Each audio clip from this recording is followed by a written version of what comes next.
현각선사의 증도가 33번째 시간입니다. 법회할 때 말고는 시간이 이렇게 잘 가는지 느낌이 없는데, 법회할 때만 보면 제가 날짜를 써놓거든요. 12월 10일에 했는데 벌써 12월 17일이. 그러니까 날짜를 법회할 때 제가 알아요.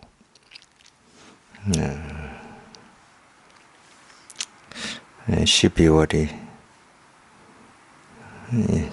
23년 마지막 달인데,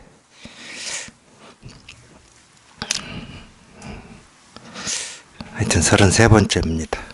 33번째 시간이고요. 84. 나는 일찍이 수많은 세월 동안 닦았으니 부질없이 속이는 말을 하는 것이 아니다. 나는 일찍이 수많은 세월 동안 닦았으니 부질없이 속이는 말을 하는 것이 아니다. 일찍이 수많은 세월을 동안 닦았다. 제가 지금까지 살면서 수없이 갈고 닦았다. 이렇게 얘기해도 되고, 예를 들면은 우리가 전생이 있다 그러면은요, 저는 있는지 없는지 모릅니다. 왜냐하면 저는 있고 없고에 아무 상관이 없거든요. 제 삶이 있다고 한들 없다고 한들 지금 제 삶에 어떤 변화도 없어요. 그냥 눈앞에 항상 늘 그냥 이 일 하나만 이렇게 분명할 뿐이지, 있다고 해도 지금 분명하다고 하는 여기에 무슨 영향이 있는 것도 아니고, 없다고 해서 여기에 무슨 영향이 있는 것도 아니고, 그러니까 아무런 변화가 없어요. 그러니까 있다고 하면, 우리가 이 전생이라고 하는 게 있다 그러면, 여기 앉아 계신 분들은 헤아릴 수 없는 이 전생의 시간 동안, 이 말 그대로 이 수많은 세월 동안 다 닦으신 분들입니다. 전생에 이걸 닦지 않았으면 지금 현생 이생에 이 공부에 관심을 가지고 깨닫겠다라고 하니 발심을 할 수가 없겠죠.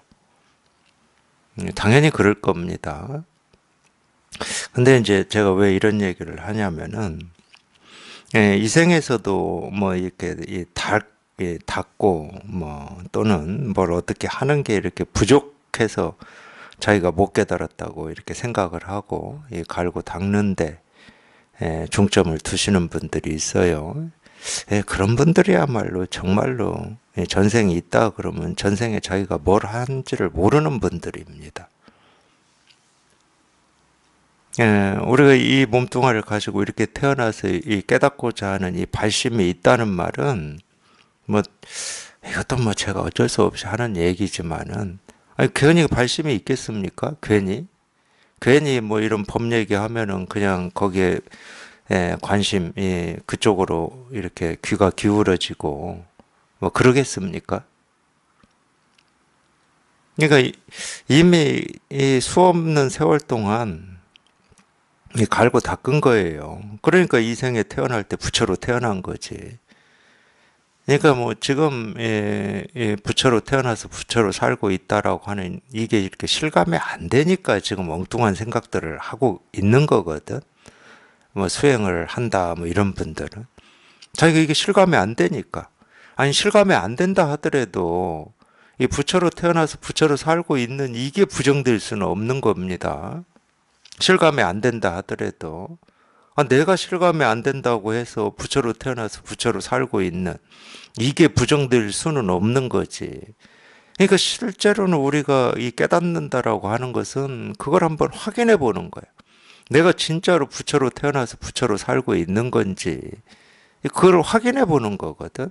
근데 그 확인이 어떻게 되냐? 그거는 지금까지 우리가 이 믿고 의지해왔던 어떤 생각, 이래야지 저래야지, 내가 진짜 부처로 태어난 게 맞아 틀려 옳지 않아, 이런 생각들이 있잖아요. 그 생각이 한번 또 부러져 보면은 그냥 저절로 확인이 되는 겁니다. 그 생각이 가로막고 있으니까. 그러니까 업장이다 그러면 오로지 그 분별하는 그 생각밖에 없는 거예요. 그게 우리 깨달음을 가로막고 있고 장애물이기 때문에 업장이라는 표현을 쓰는 거거든. 그 업이 장애가 된다는 말이 업장입니다. 그러면 이 업이라고 하는 게 뭐에 장애가 되겠습니까? 우리 깨닫는 거에 장애가 되는 거예요. 그래서 업장 소멸이라고 하는 것은 분별에서 벗어나서 그냥 이 진실이 확인이 되는 게 업장 소멸이죠. 정멸입니다. 정멸. 업장 소멸은.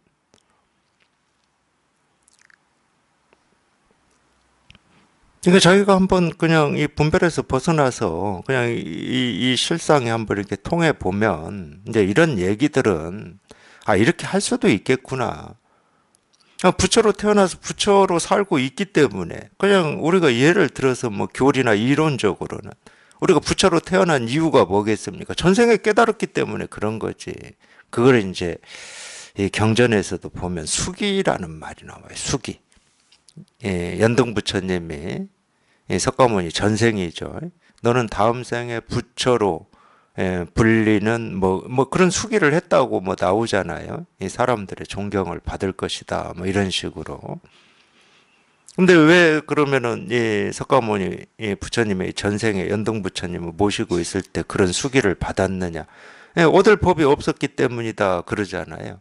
그러니까 다 닦았다는 얘기예요.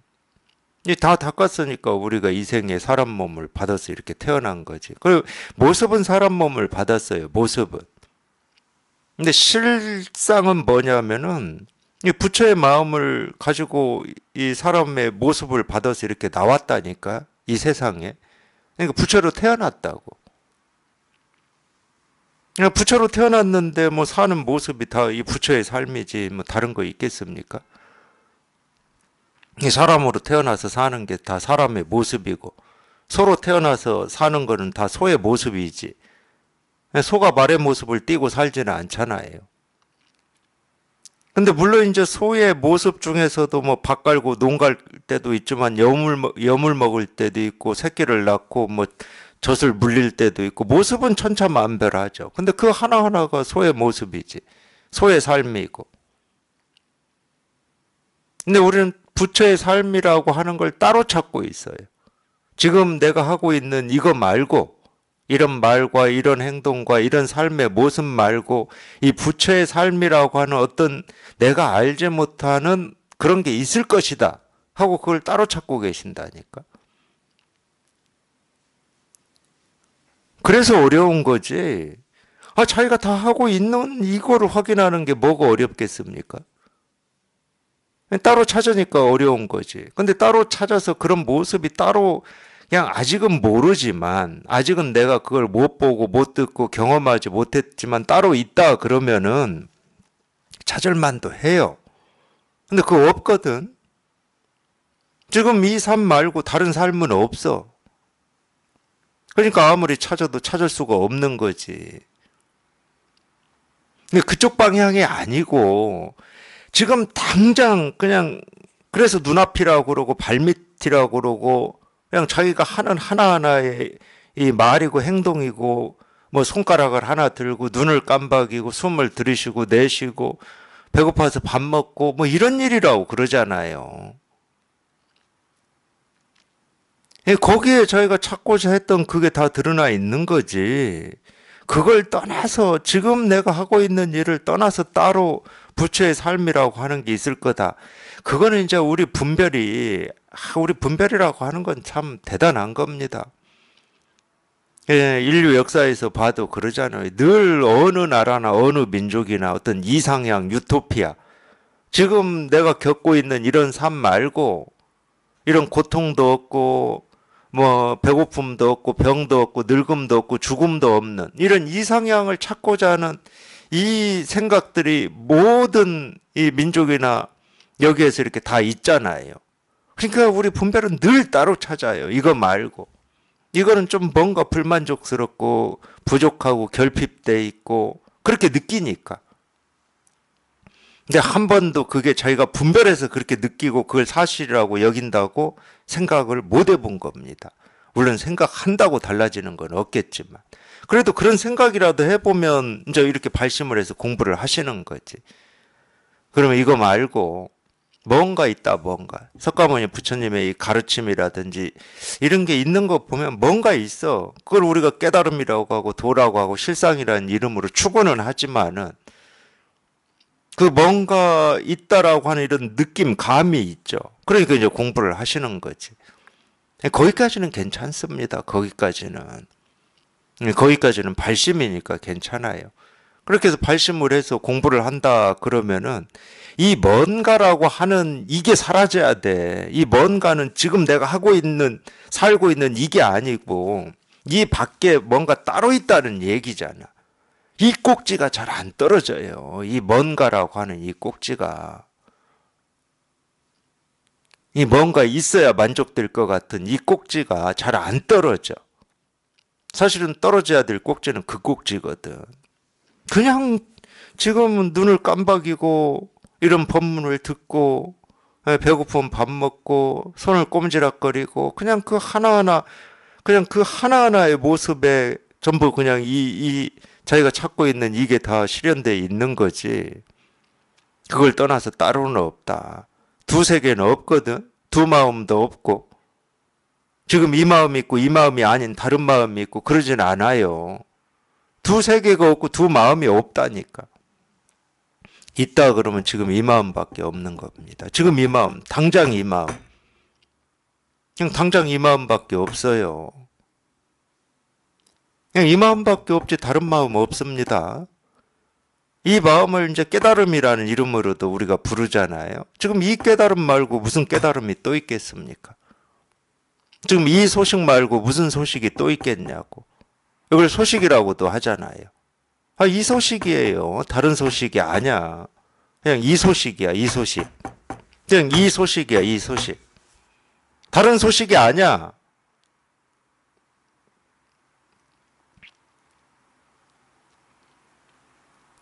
물론 제가 책상을 두드리는 이 소리로 가리키는 무슨 깨달음이 있다는 말이 아닙니다. 그런 깨달음이 있다, 그 소식이 있다, 그러면 이 소식이에요.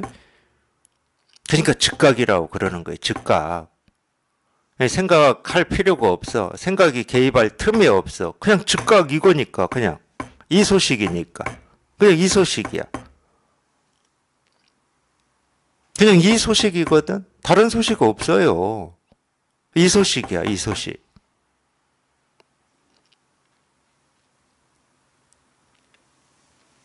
그러니까 이거 말고는 관심을 가져야 될 게 아무것도 없어. 내가 뭘 잘못해가지고 이 소식이 안 다가오나 이런 그 쓸데없는 생각이에요. 지금 딱 이거를 지금 다 이렇게 가르쳐 드리고 보여드리고 있거든. 근데 이거라고 하는 게 뭐냐? 아, 자기가 지금 그냥 어떻게 하든 쓰고 있는 그거하고 똑같은 거야. 그러니까 제가 손가락을 들으나 자기가 이렇게 손가락을 들으나 2500년 전에 부처님이 손가락을 들은 거나 꽃 한 송이를 들은 거나 똑같은 거라니까. 누가 하면 깨달음이고 내가 하면 어리석음이고 이런 게 아니에요. 우리는 이 마음밖에 없다니까. 이 사람의 몸을 가지고 태어날 때는 이 마음을 가지고 태어난 거예요.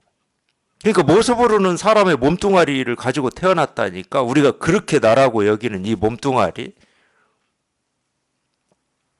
그는 몸뚱아리고 몸뚱아리로는 이렇게 태어났지. 이렇게 태어나서 지금 나이도 먹고 뭐 이러지.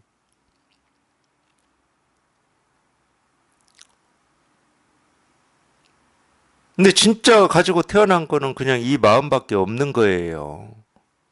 몸뚱아리로 어떤 것을 해도 그냥 이 마음이라고 하는 이 모습일 뿐이야. 그걸 우리가 삶이라고 그러지. 세간에서도 삶이라고 그래요. 반야심경에서는 뭐라고 합니까? 공상이라고 그랬죠. 공상. 공의 모습이다. 그럼 이 몸뚱아리뿐만이 아니라 이 세계의 모습은 공상이다. 다 공상이다. 이 공의 모습일 뿐이다. 그래서 우리가 이거를 딱 한번 여기에 통해 보면 그냥 내가 말하고 배고파서 밥 먹고 눈을 깜박이고 숨을 들이쉬고 내쉬고 뭐 손을 흔들고 책상을 두드리고 이것만 일이 아니고 우리가 밖에 있다고 여기는 뭐 이 꽃의 모습이나 컵이나 바람이 불고 뭐 춥고 덥고 그냥 다 공상이야. 그러니까 이 마음이라고 하는 게 이 몸뚱아리에 갇혀 있질 않아. 본래부터 이 몸뚱아리에 갇혀 있는 게 아니라 그냥 내가 보고 듣고 느끼고 경험하는 하나하나에 그냥 이 마음이 이렇게 실감이 되고 확인이 된단 말이에요. 그러니까 끝이 없다고 그러지.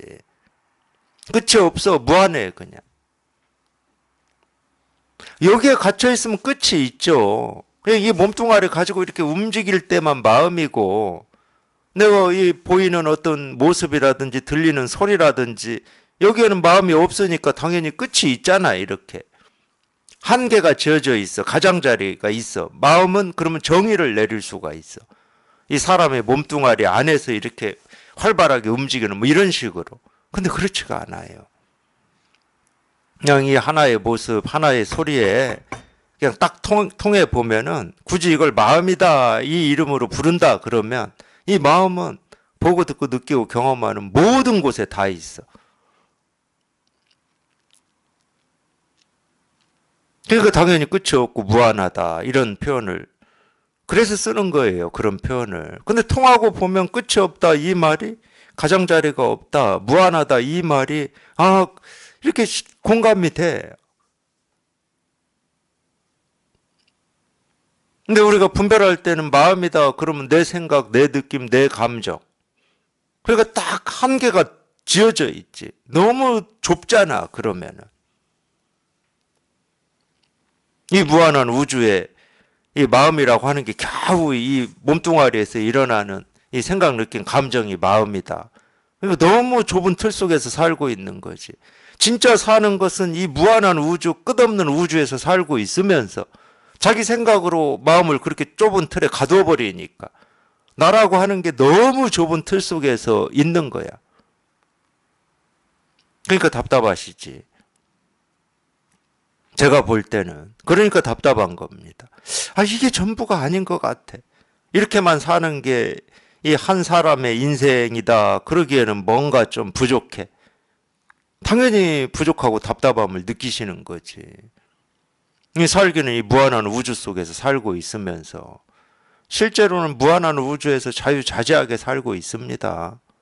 실제로는 깨달은 부처나 못 깨달은 중생이나 이 무한한 우주에서 자유자재로 살고 있어요. 예를 들면은 모르겠어요. 이런 비유가 어떨지는 모르겠지만 이 꽃이 지금 어디에서 살고 있습니까? 혹시 이 무한한 우주에서 살고 있는 거 아닙니까? 그래서 이 비유가 어떻게 다가갈지 몰라서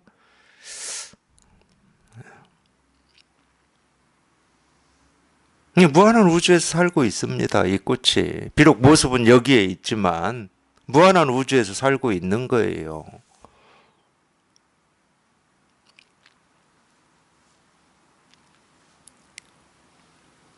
근데 내 생각, 느낀 감정이 내 마음이다. 그러면 우리는 이 나라고 하는 거를 정말 생각, 느낀 감정이라고 하는 그 틀 속에 딱 가두어 버려요. 근데 그 생각, 느낀 감정도 참 그러니까 희한한 거야.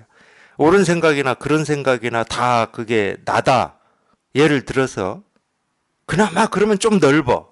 그나마 이렇게 넓어. 근데 옳은 생각, 내가 좋아하는 거 이거는 나고 내가 싫어하고 옳지 않은 것은 내가 아니니까 띄어서 버려버리고 그나마 생각, 느낀 감정 중에서 내가 긍정하고 인정할 수 있는 이 세계 속에서만 살라고 그래. 그냥 더 좁게 들어가는 거예요. 더 좁게. 그러니까 있는 이 방이 좀 그래도 좀 내 한 몸 눕히고 살기에는 괜찮아 방이 그 넓이가. 근데 방 이쪽은 뭐가 내 마음에 안 들어 칸막이 쳐버리고 저쪽은 또 뭐 햇볕이 안 들어서 칸막이 쳐버리고 그러다 보니까 겨우 몸 하나 눕힐 이 공간만 내 방이다 하고 그러고 사는 것 같아요.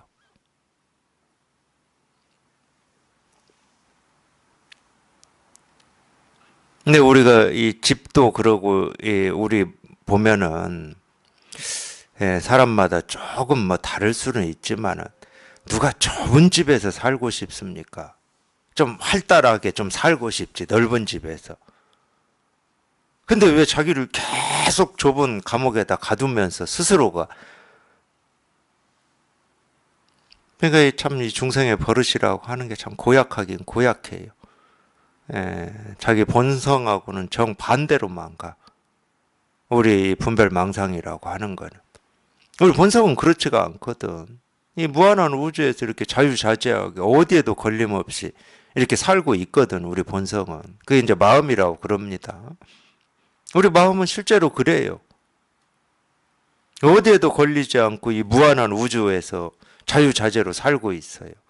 근데 자기가 믿고 의지하는 건 겨우 그 자기 생각, 느낀 감정이니까 그 중에서도 자기가 옳다고 여기는 또 그 좁은 것만 예, 나라고 여기고 삶이라고 여기니까 답답할 수밖에 없는 거지. 스스로가 계속 자기를 예, 좁은 쪽으로, 좁은 문으로 막 밀어 넣고 있으니까.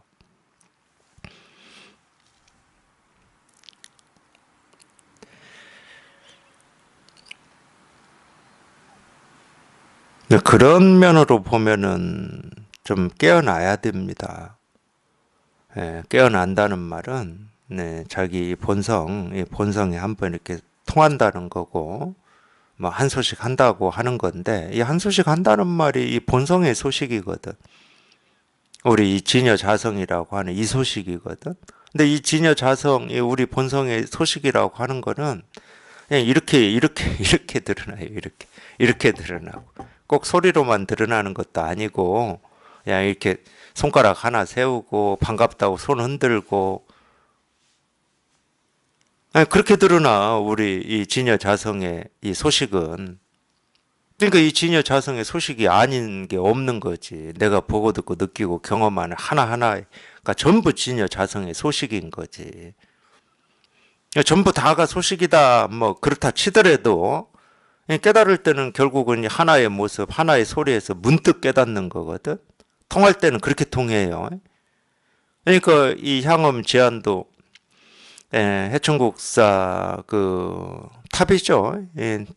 탑 청소하다가 깨진 기와 조각 던졌는데 그게 마침 대나무에 딱 하고 이 부딪히는 이 한 소리에서 그냥 문득 깨달아 버렸잖아요. 깨달을 때는 그렇게 깨달아요. 하나의 모습, 하나의 소리에서 깨달아. 그러니까 우리가 말을 듣고 깨닫는다고 그러지. 이런 설법을 듣다가 그 어느 구절인지는 몰라. 근데 설법을 듣다가 자기도 모르게 그냥 문득 마음이 그냥 활짝 열려버리는 거예요. 열려서 보면은 그냥 이 보는 모습이 그거를 이제 이 경전에서는 총목볼이라고 그럽니다. 총목이라고 하는 건 눈에 부딪힌다는 말이에요. 우리가 이 모습을 본다는 것은 모습하고 이 눈하고 부딪힌다 이렇게 표현할 수 있잖아요.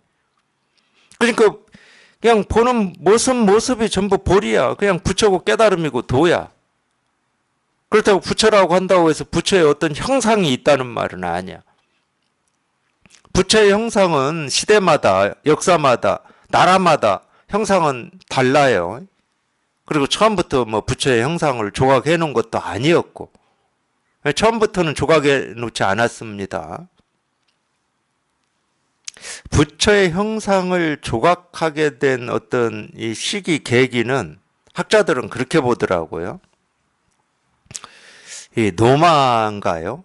이 노마 알렉산더 대왕이 노마 황제일 때 이 동방으로 정벌을 했잖아요. 동방으로. 그래서 알렉산드리아라는 도시도 만들어지고 그 알렉산드리아라고 하는 도시가 이제 지중해 동쪽 연안에 만들어졌는데 제가 알기로는 우리가 굳이 유럽, 아시아, 뭐 아메리카, 아프리카 이렇게 나누면 아시아입니다. 아시아. 그쪽이 우리가 말하는 보통 서아시아 쪽이에요. 거기가. 그러니까 우리 이 예수님이 태어나서 이 복음을 전파한 데도 전부 아시아예요. 그래서 그 양반이 아시아 사람이니까. 근데 그때 이제 이 노마의 문화가 이 동쪽으로 이렇게 흘러왔대요. 그때 흘러오면서 노마 그러면은 노마 건축물 그러면 기억나시는 거 있잖아요. 돌 깎아서 만든 거. 돌 다듬어서 만들어 놨잖아요. 뭐 신전도 보면 돌로 참 그런 돌기둥 그 높은 걸 어떻게 만들었나 저는 지금도 이해는 안 되는데. 하여튼 조각이 발달돼 있었어요. 로마가. 그 영향을 받았다고 그럽니다. 그때부터 이제 어떤 불교에서도 석가모니 부처님이라고 하는 이 모습을 이렇게 새기기 시작했다는데, 그러고 보면은 이 머리 이렇게 곱슬곱슬하게 보통 부처님 이렇게 조각해 놓잖아요. 절에 가보면. 그러고 보면 그 말이 일리가 있는 것 같아요. 로마 조각들을 보면은 머리가 이렇게 곱슬곱슬 그렇게 돼 있는 것 같아요. 제 느낌으로, 제 기억으로는. 실제로 부처님은 뭐 어떤 머리로 하고 다녔는지는 저는 모릅니다. 근데 우리가 어떤 부처 상이라고 하는 거기에서 보이는 것처럼 막 머리 모습이 그러진 않았을 겁니다. 아마 뭐 묶었는지 길렀는지 뭐 그것까지는 모르겠어요, 제가. 그래서 처음에는 형상이라고 하는 게 없었어요. 이 부처님의 제자들이 부처님의 가르침에 의지해서 이렇게 공부할 때만 해도 형상이라고 하는 게 없었고, 제일 중요한 거는 부처님이 생전에 가르친 이 말씀이다라고 하는 이게 제일 중요했죠. 부처님 제자들은 한테는. 근데 그거를 이제 어쨌든 결집을 처음에 시켰잖아요. 처음 1차 결집 때는 그렇게 양이 많지 않았을 겁니다. 이제 나중에 또 2차 결집을 하는데 1차 결집 때는 뭐 얼마나 기억했겠습니까? 얼마 없었을 텐데. 이제 그럼에도 이제 우리가 이제 그게 사실은 다 방편인데, 그럼에도 어떤 모습으로 뭔가를 이렇게 해 놓는 게 공부하는 사람들한테 도움이 되는 면이 있었어요. 그러니까 부처님이 설법할 때 이제 뭐 아마 앉아서 하셨겠죠. 서서 하셨을 수도 있습니다. 근데 그래서 처음에는 뭐 어떤 의자만 딱 갖다 놓는다든지 뭐 이랬다고 그래요. 그러다가 이제 탑이 중요해진 겁니다. 탑은 묘거든. 우리말로 하면 묘예요, 탑은. 그래서 이 탑에 대한 이름이 탑묘라고 그럽니다. 탑묘.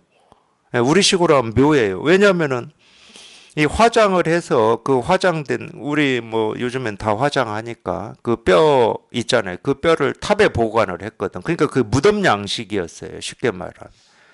그래서 지금처럼 그 당시 부처님 당시나 부처님 돌아가시고 난 뒤에 이때는 지금처럼 탑이 저렇게 이쁜 탑이 아니었습니다. 탑의 모습이 이 돌탑처럼 이렇게 우리 묘처럼 둥글었어요. 실제로 둥글었습니다. 근데 거기에 이제 양식들이 와서 막 붙어가지고 발전을 한 겁니다.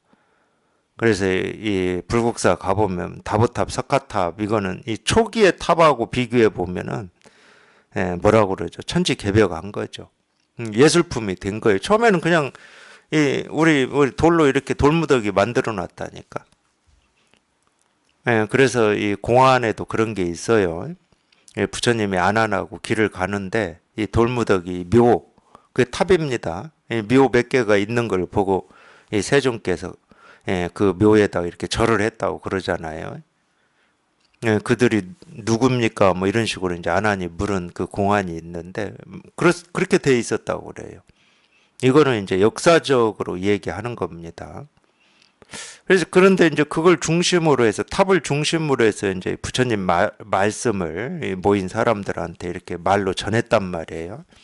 우리 옛날에 저는 직접 본 적은 없어요. 이 서커스는 직접 본 적이 있는데 옛날에 보면은 유랑극단이라고 해가지고 돌아다니면서 그렇게 했듯이. 근데 처음에는 그렇게 했겠죠. 부처님 제자들이 부처님 말씀을 돌아다니면서 전했겠죠. 근데 이 탑이 만들어지면서부터는 그 자리에서 모인 사람들을 상대로 부처님 말씀을 전했습니다. 부처님 뭐 일색이라든지 부처님 생전의 말씀이라든지 이런 걸 전했어요. 근데 그렇게 전하다가 가만히 생각해 보세요. 저희도 이 교육이라고 하는 게 어떻게 이 모습이 발전하는가. 저희 어릴 때는 이 시청각 교육이 없었습니다. 선생님이 오셔가지고 전부 말씀만 하셨어요. 근데 이제 좀 지나다 보니까 시청각 교육이라고 해서 눈으로도 볼 수 있는 거를 이 자료를 준비했잖아요. 예, 그렇게 해서 나온 게 부처의 조각이었어요. 그 조각을 해놓고 부처님을 모셔서 이분의 일생 하면서 이렇게 가르치기 시작한 거지. 그러니까 훨씬 더 듣는 사람들이 생생했던 거예요. 그러면 이제 이분을 조각을 해놨어. 그럼 어떻게 이제 비 맞고 어쩌고 하면 썩으니까 비 안 맞게 거기다 이제 지붕을 씌워줬지. 그걸 우리가 뭐라고 그럽니까? 불전이라고도 하고 불당이라고도 하죠. 그거를 전각이라고 그러죠. 집이다 그 말입니다. 집. 부처님을 모신 집. 그건 뻔하잖아요. 그분을 모셨어. 그럼 그분이 보이는 처음에는 앞을 터놨겠지. 그래서 여기 모인 사람들이 다 볼 수 있게 터놨겠지. 우리 절 구조도 그렇게 돼 있습니다. 보통 가서 보시면은 이 대웅전이 있고 대웅전 들어가기 전에 이 대웅전이 잘 보이게 2층 구조로 그 밑으로 해서 대웅전을 들어가거든. 이 넓은 이 마루로 든 집 있을 겁니다. 무슨 뭐 하여튼 그것도 이름이 있어요. 대부분 절은 그렇게 되어 있었어요. 그럼 그 마루로 된 그 구조물, 그 건물은 용도가 뭐였냐면은 법회할 때 쓴 거예요. 거기에 스님들이 모이는 거야. 그래서 정면으로 보면은 그 대웅전에 부처님이 딱 보이는 거지. 그래서 구조가 그렇게 되어 있었어요. 처음에는 그랬을 겁니다. 이분이 보이게 하고 밖에서 이제 모인 사람들이 이 설명하는 사람을 보면서 했을 거예요. 근데 그러면 비 오는 날은 못 하잖아. 이제 고정이 돼 있는데. 이제 이런 얘기를 들으려면은 이 탑이 있고 부처님 모신 곳으로 이렇게 모여야 되는데. 그러니까 이 집을 이제 조금 크게 했겠지. 그래서 우리가 요즘 보는 이 불당이라고 하는 이 구조가 그렇게 나왔을 겁니다. 그 뭐 뻔한 거예요, 그거는. 이제 그 안에서 이제 하는 거지, 이제. 네, 우리나라는 겨울이 있어요, 겨울이. 지금은 지금은 뭐 불당, 법당 다 같은 말로 쓰고 있는데, 뭐 같은 말로 써도 됩니다. 법이 펼쳐지는 장소가 이제 법당인 거니까, 불당도 법이 펼쳐져야지. 부처님만 달랑 모셔놓고 다 외면하고 뭐 그러면 그게 뭔 의미가 있겠습니까? 근데 이제 선종에서는 법당, 불당이 따로 있었거든요. 처음에는 불당이 없었어요. 부처님을 형상으로 안 모셨습니다. 그러니까 법당만 있었던 거예요. 이 법당이라고 하는 게 이제 이 방장, 선사가 이 설법하는 공간이었죠.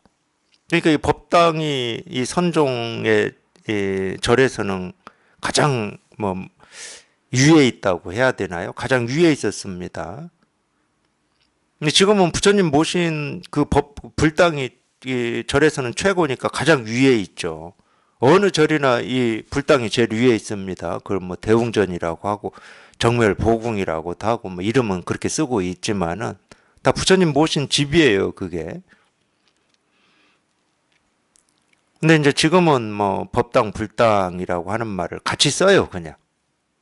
법당이 따로 있지 않으니까. 그냥 부처님 모신 거기에서 그냥 법회도 해버립니다. 설법도 거기에서 해요. 뭐 괜찮습니다, 그것도. 뭐 거기서 하면 되지, 뭐 그게 뭐 문제될 건 없어요.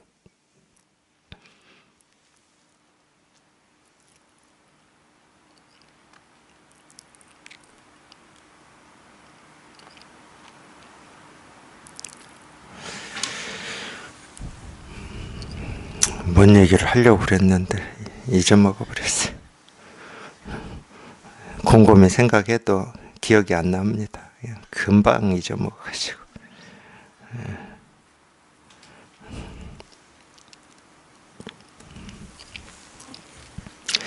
추운 거 우리나라는 겨울이 있어요. 이제 지금은 뭐 제가 안 가봐가지고 지금은 모르겠는데 지금은 어떻게든 전부 난방을 하고 있을 겁니다. 근데 제가 클 때는 법당을 들어가 보면 겨울에는 추워서 참 앉아있기가 힘들었어요.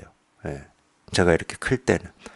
그래도 겨울에도 새벽에 참 스님들 나와서 예불 하고 그 추운 법당에서 저는 그 기억이 좀 나요. 왜 기억이 나냐면 참 스님들 대단하다. 그 추운 데서 그 새벽에 1시간이면 1시간 예불 하고 막 그러잖아요. 제가 이 얘기를 하는 이유는 뭐냐면은 이렇게 시대가 지나면서 이렇게 바뀐다는 거예요. 지금은 예를 들어서 저 클 때 이 법당에 무슨 난방을 한다. 그럼 뭔가 이상한 거였어요. 뭔가 절답지 않다. 뭐 이런 이미지가 있었다니까. 저 클 때는. 그런 이미지를 왜 만들었는지는 모르겠어. 뭐 하기야 그 이미지만 있었겠습니까? 제가. 다른 사람들도 그랬는지 모르겠지만. 그러니까 그런 거 보면 좀 뭐 좋은 점도 있었지만 스님들이 손해보는 것도 많았어요. 스님들은 제가 클 때 그랬어요. 스님들은 굶어도 안 죽을 줄 알았어요. 굶어도 아무 고통도 없고 막 그런 느낌 이미지가 있었다니까. 그러니까 추운 데서 그분들이 그거 하는 거는 몰라 뭐 수행한 공력으로 우리하고 다르다고 생각했어요. 우리하고 다르다 뭔가. 손해 보는 것도 많아 그러니까. 그걸로 뭐 이렇게 존경받고 그냥 존경받을 일이 뭐 특별히 있어서가 아니고 그거 자체로 그냥 존경받고 이런 장점도 있는데 손해보는 것도 많아. 고기 먹으려면 눈치 봐야 되고 뭐 손해보는 것도 많아요. 제가 볼 땐. 추운 데 가서 해야 되고 뭐 지금은 따뜻하겠죠. 지금은 어떻게든지 뭐 기술이 발전해서 아무리 마룻바닥이라고 하더라도 뭐 어떻게 난방하고 할 겁니다. 그렇게 변하는 겁니다. 고정되어 있질 않아요. 85. 딴소리 하다가 시간도 다 보내고.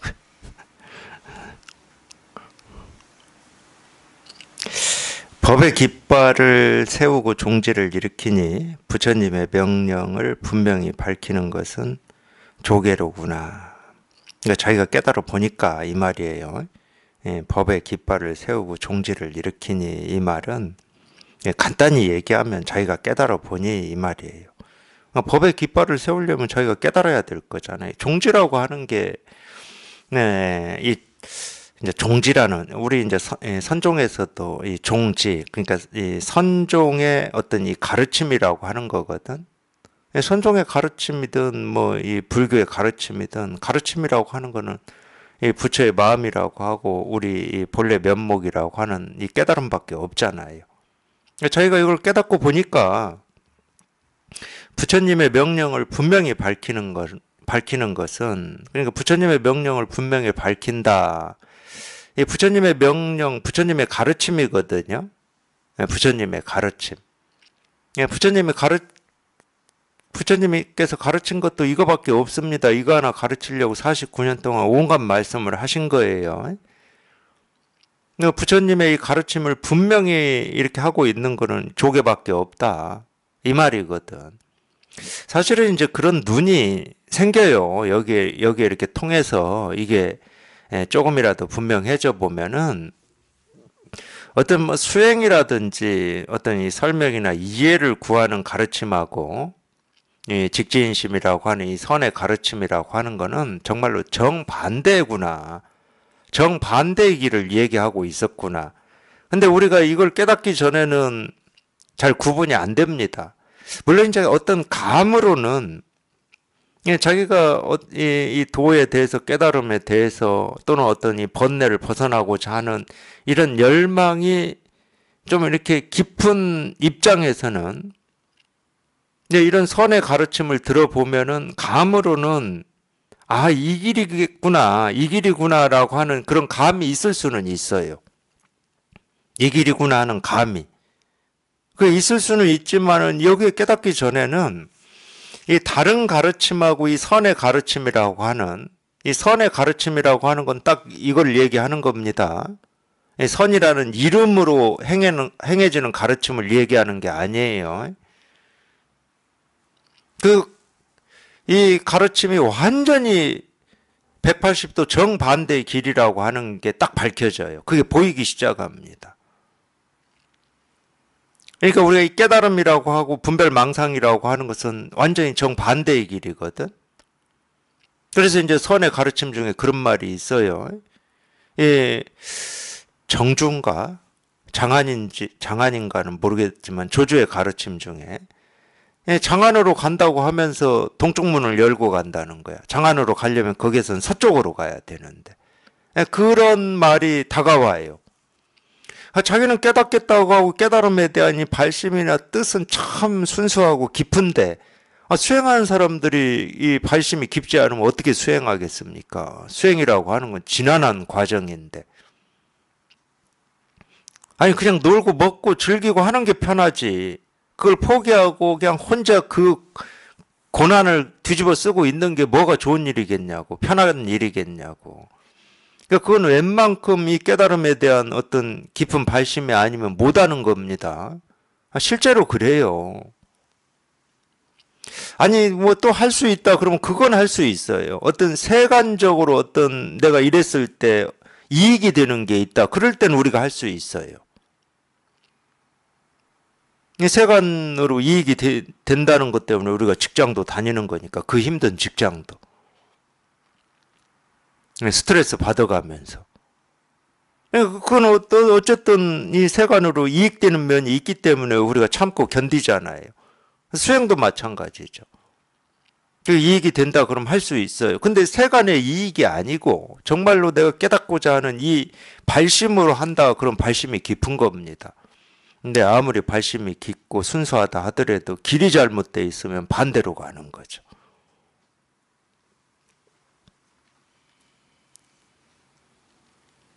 자기가 그러니까 여기에 통해봐야 돼. 여기에 통해봐야 이제 그런 게 보이는 거거든.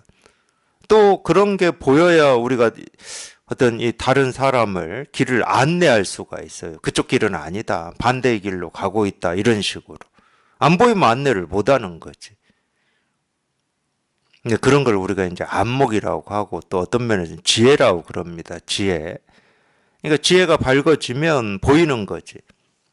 뜻은 깊으나 반대로 하고 있다. 반대의 길을 가고 있다. 이제 이런 게 보이는 거예요. 그 얘기예요. 이 법의 깃발을 세우고 종지를 일으키니 부처님의 명령을 분명히 밝히는 것은 조계로구나. 그래서 우리나라의 대표적인 이 종단, 이 불교의 종단도 이름이 조계종입니다. 이 조계의 가르침, 이 조계의 뜻 또는 조계의 명령, 다른 말로 하면 부처님의 이 뜻, 부처님의 가르침을 따르겠다. 물론 조계종만 뭐 그런 얘기를 하는 건 아니겠죠. 다른 종도 뭐 마찬가지로 부처님의 이 가르침을 따르겠다 해서 뭐 그런 이름을 짓겠죠. 종이 많아요, 우리나라에도. 하여튼 수백 개 됩니다.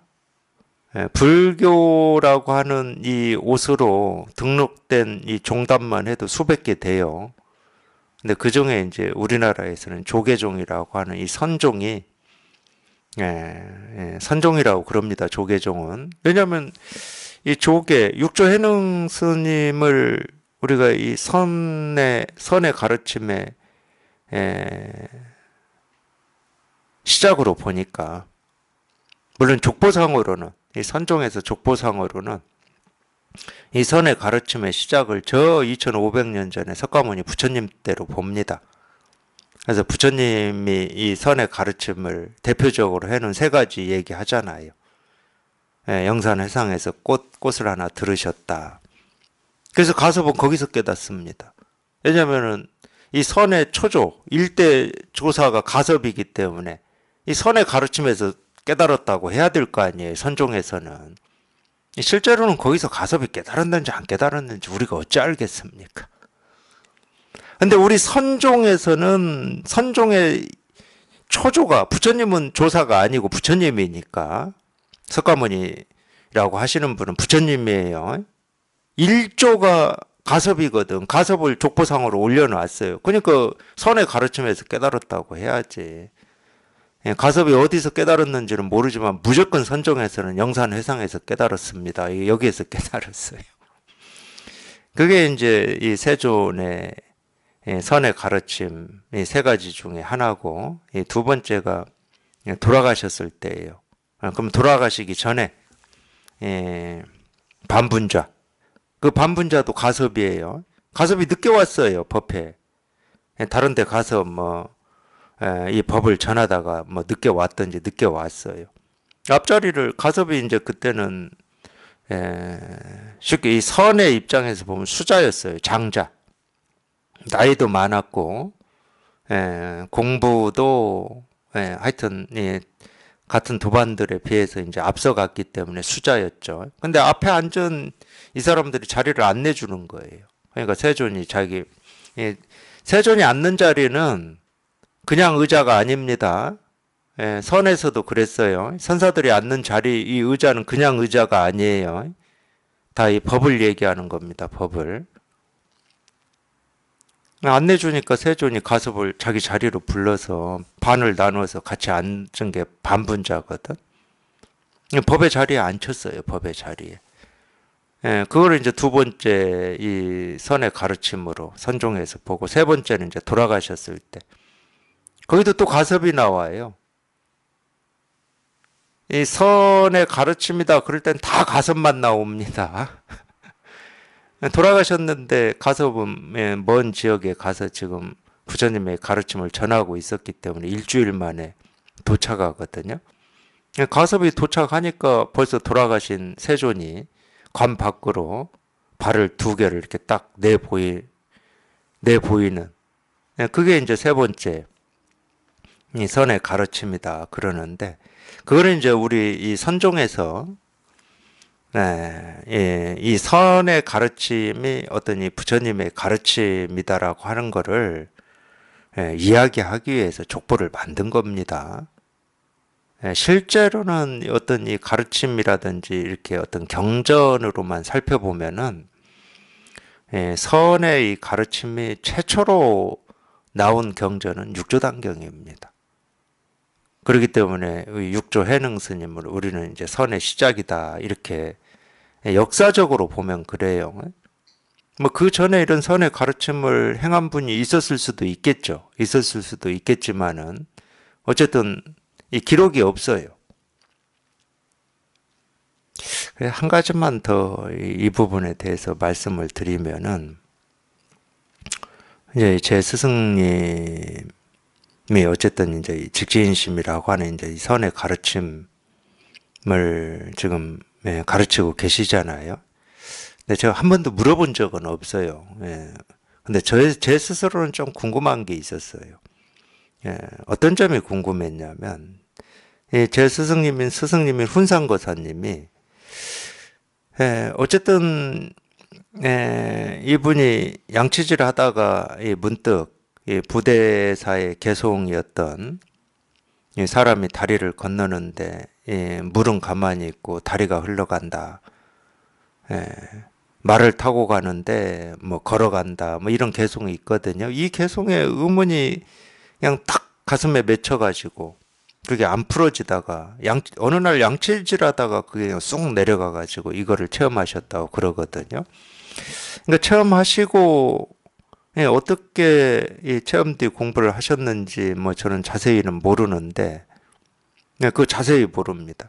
근데 실제로 법회 하셨을 때 선이 뭐냐 이거다, 이렇게 가르치신 거를 도대체 어떻게 하시다가 이렇게 가르치시게 됐을까? 그건 저는 아직도 좀 의문이에요. 아니, 그 불가능하다는 말은 아닌데, 우리가 이걸 체험하고 이걸 공부했다고 해서 도가 뭐냐 이거다, 부처가 뭐냐 이거다 이렇게 가르치기가 쉽지 않거든요. 저희는 늘 그런 가르침을 접했기 때문에 저희가 깨닫고 이렇게 공부를 해보면 그렇게 가르칠 수가 있어요. 이미 그걸 접했기 때문에. 근데 훈상거사님은 그걸 접하신 분은 아니거든. 예를 들어서 우리 훈상거사님은 어떤 스승이 있질 않았어요. 스승이 있다 하더라도 그 스승이 이렇게 가르치시지는 않았고. 근데 어떻게 해서 이거다라고 이렇게 가르치실 수 있었을까? 하여튼 이건 개인적인 좀 의문이었어요. 근데 다행히 제 스승님이 이제 우리 훈상고사님 회상에서 그런 가르침에서 그냥 선이 뭐냐 방바닥 두드리는 이거다 하는 여기에서 제 스승님도 딱 체험을 하셨다고 그러거든요. 이런 가르침에서 저희가 체험을 해보면 체험하고 이렇게 공부를 해보면 도가 뭐냐 이거다 부처가 뭐냐 이거다 하고 하는 이 직지인심이라고 하는 이 가르침이 이미 그렇게 그런 가르침 속에서 공부를 했기 때문에 낯설지를 않거든.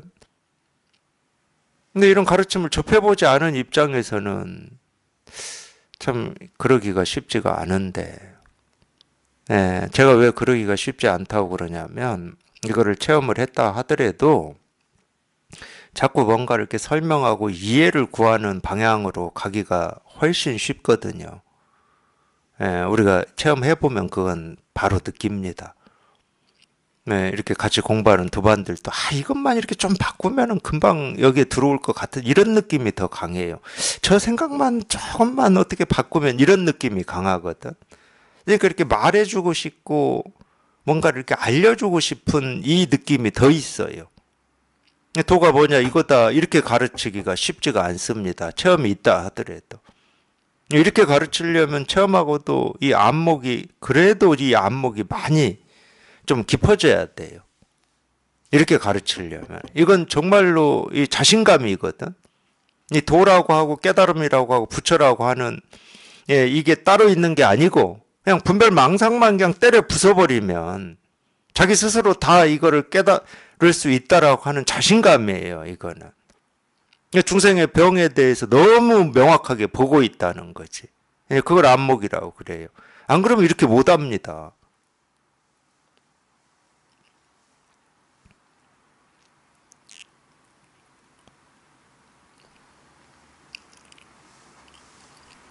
그래서 역사로만 보면 참 저는 그렇게 느꼈어요. 제가 이거를 체험하고 공부를 하면서 그렇게 느꼈어. 정말로 이렇게 우리가 이해도 안 되고 말도 안 되고 이 불가사의한 일이 하필 지금 우리가 이렇게 이거를 깨닫고자 하는 발심이 있고 공부하고자 하는 뜻이 있는 이 곳에서 이런 일이 벌어진 거예요. 참 불가사의한 일이 벌어진 겁니다. 직지인심 견성성불이라고 하는 이런 가르침, 선의 가르침이 이렇게 지금 벌어져 버린 거예요. 이유는 알 수 없지만, 물론 개인적인 의무는 있다고 하지만은, 뭐 그 이유 안다고 해서 지금 이 가르침이 사라지는 건 아니거든. 그러니까 이유는 알 수 없지만, 참 지금 이때 이게 딱 이런 가르침이 이렇게 설해지고 있어요. 참 그게 참 제가 체험하고 조금 공부하면서 참 신기롭기도 하고 감격스럽기도 하고 저는 무엇보다도 이제 그런 생각이 들었죠. 제가 이런 가르침을 접하지 못했다 그러면은 지금도 산속에서 갈구하면서 이렇게 해야 되나 저렇게 해야 되나 어떤 날은 또 날 잡아서 뭐 죽으라고 또 좌선 하고 있다가 또 먹고는 살아야 되니까 또 했다가 막 그러고 살고 있지 않았을까. 참 생각만 해도 막막합니다. 생각만 해도 막막해요.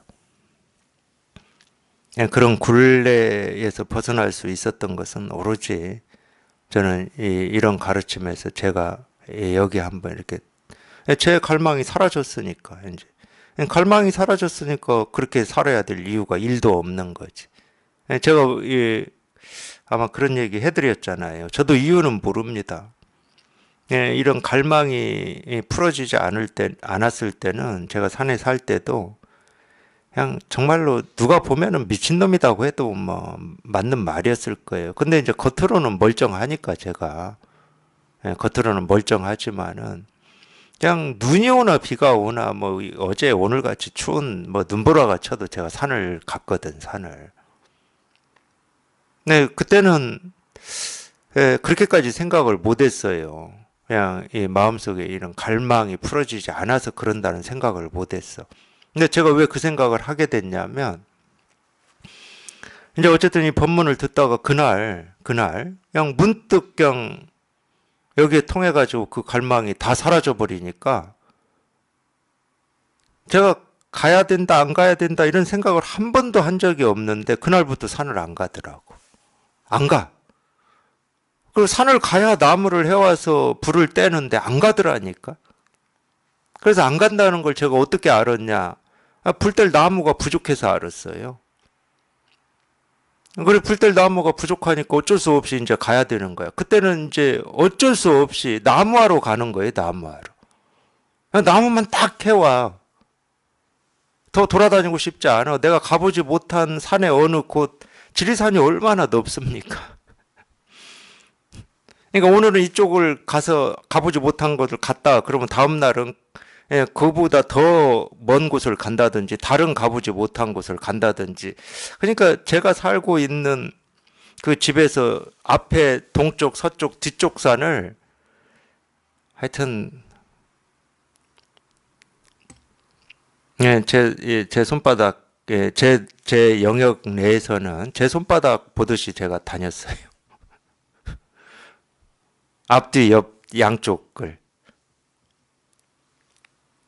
근데 어제 간 곳을 가긴 가죠. 근데 어제 간 곳만 갔다 오지는 않습니다. 어떤 이 새로운 것, 미지의 것을 항상 열망하고 있기 때문에 거기서 더 가요. 근데 딱 안 가더라고. 근데 그 열망이 그냥 다 그래서 알았어요. 그게, 그래서 내가 다녔던 거구나. 이런 식으로.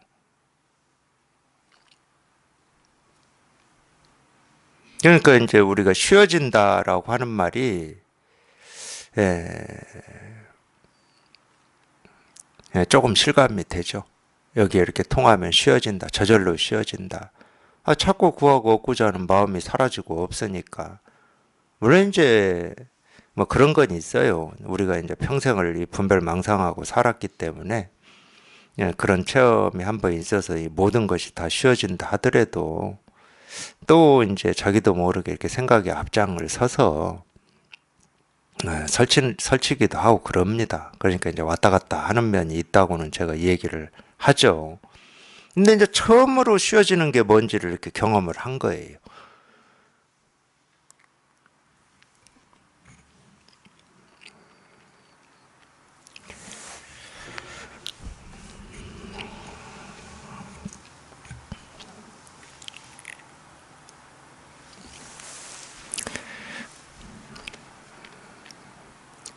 물론 뭐 다른 경험을 해도 쉬어지긴 쉬어집니다. 어떤 경계 체험을 해도 아무 일이 없는 것 같고 텅 비고 깨끗하고 그냥 세상이 그냥 다 나를 위해 있는 것 같고 뭐 그런 느낌이 들 수 있어요. 충분히 그런 느낌이 경계 체험을 해도 그런 느낌이 들 수 있습니다. 근데 그건 이제 의식이 만들어낸 현상입니다. 그거는. 그러니까 이제 공부하시는 분들이 그런데 많이 속아요. 의식이 만들어낸 현상하고 그냥 모든 분별이 이렇게 정멸 또는 이제 우리말로 여인다고 그러죠. 모든 분별이 그냥 다 사라지는 이 체험하고 헷갈려 하는 경우가 있습니다. 부처님의 명령을 분명히 밝히는 것은 조계로구나.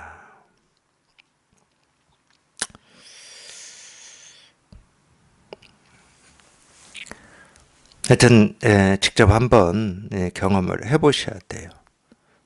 자기가 직접 우리가 진실이라고 하고 깨달음이라고 하고 도라고 하고 부처라고 하는 이거를 자기가 이렇게 직접 경험을 해봐야 점점 경험을 하고 나서 이제 점점 밝아지는 겁니다. 점점.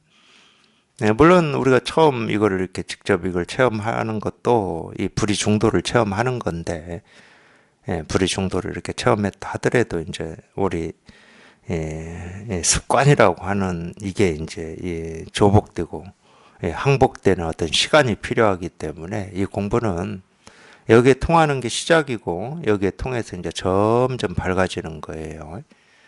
그거를 이제 우리 분별하는 이 힘은 점점 이제 약해지고 이 법의 힘이 이렇게 밝아진다. 지혜의 힘이 밝아진다. 이렇게 얘기를 하는 겁니다. 그래서 자기가 깨달아 보니까 이거밖에 없더라. 다른 거는 뭐 얘기할 것도 없고 그냥 이거밖에 없더라. 자기가 깨달아 보니까 그냥 이거밖에 없더라.